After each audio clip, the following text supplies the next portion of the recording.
Hi, kids. Welcome to another episode of Bible Stories with Your Mom. Today, we are hoping to finish up chapter 10, although it's a big one.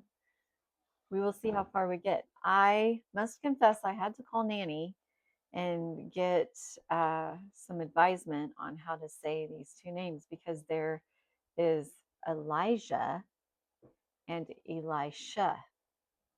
Confusing, I know, right? There's Elijah, Elijah, and Elisha, Elisha. And oddly enough, we are talking about them together. Often their names are one word apart. So this ought to be fun and interesting, and we shall see how it goes. So, page 125, Elisha. Okay, this will be fun. Okay, here we go.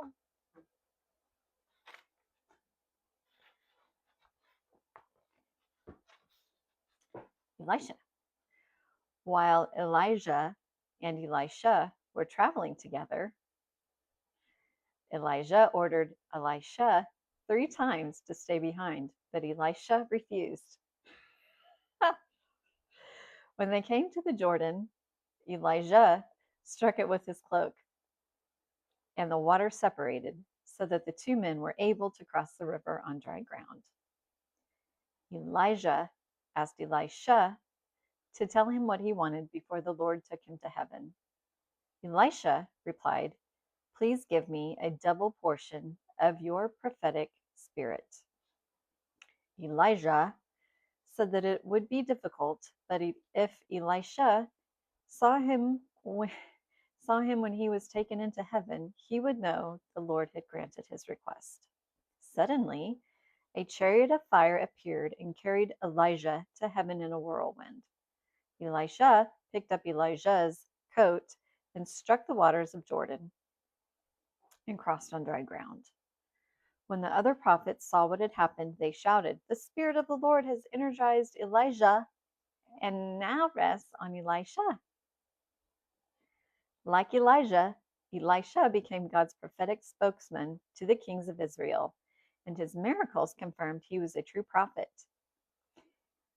I mean, and just a little interjection from your mom, the kings wouldn't even have to worry about what they called him because if they just said Elijah, Elisha would probably answer, right? Okay, anyway. His first miracle was to answer to a request from the leaders of Jericho, who complained the town's water supply had become polluted. Moment of paranoia. There's my green light. Okay. Water supply became polluted. Okay. Elisha asked for a new bowl with salt in it and purified their water supply by throwing salt into the town spring. When Elisha left Jericho for Bethel, a group of young boys ridiculed him, chanting, "Go away, you bald-headed man." Elisha announced divine judgment on them, and 2 bears came out of the woods, mauling 42 of them.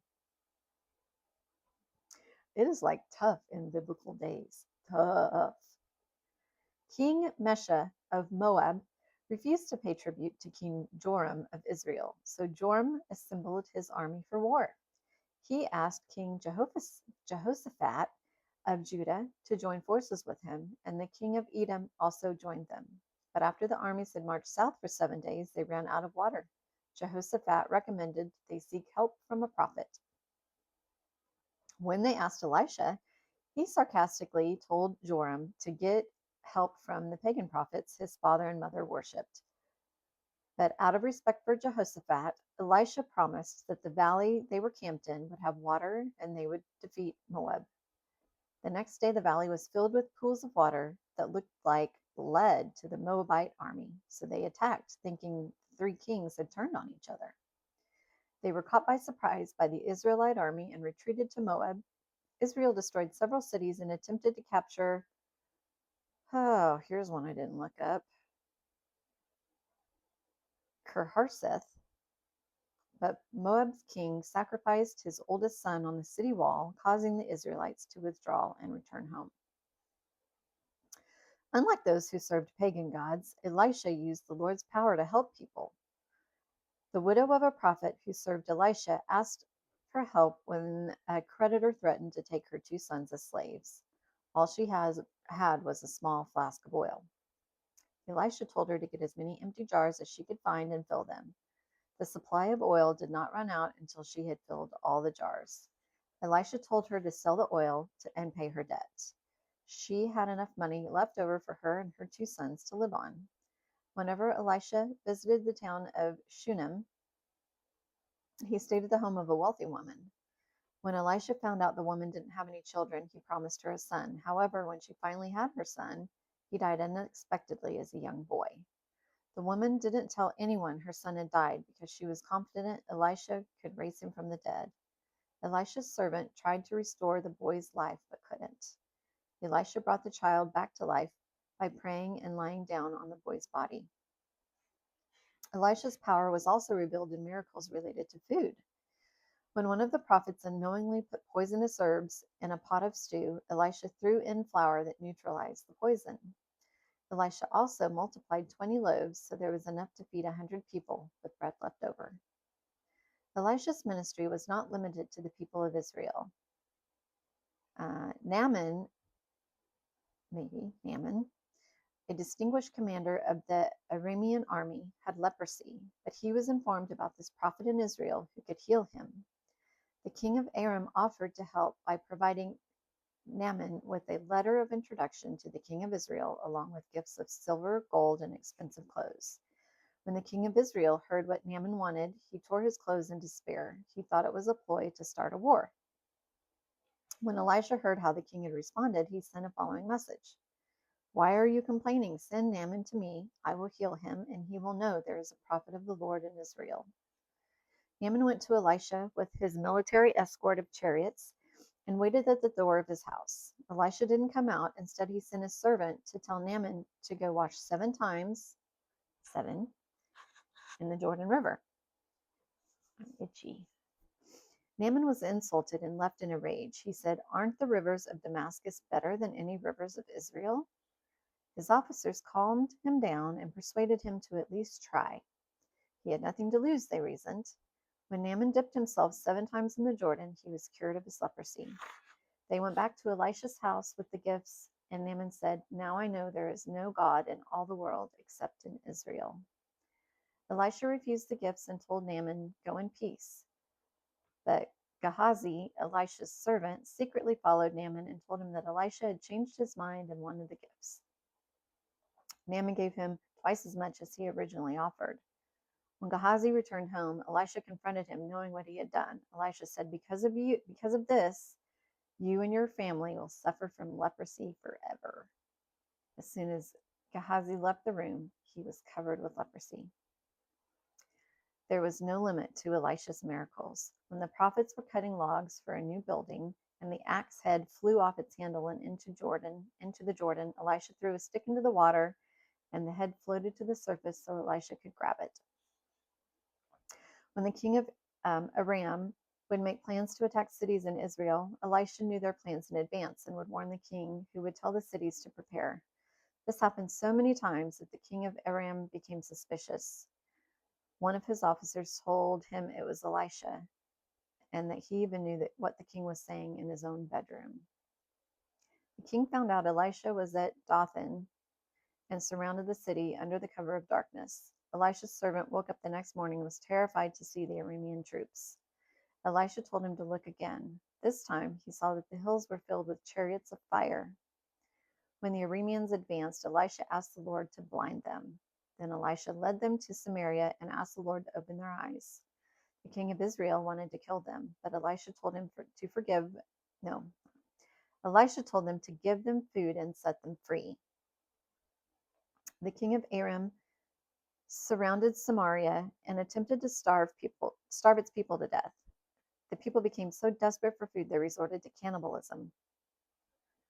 The woman complained to the king, saying, "This woman proposed that we eat my son today and her son tomorrow. We cooked and ate my son, but the next day she hid her son so we couldn't eat him." Yuck. The king was furious. He blamed Elisha and planned to behead him. He sent a messenger to summon Elisha, but Elisha wouldn't open the door. He sent a second messenger. Elisha predicted that the next day food would be so abundant they could buy bags of flour with a single coin. The king's chief military advisor said, "Impossible. It will never happen."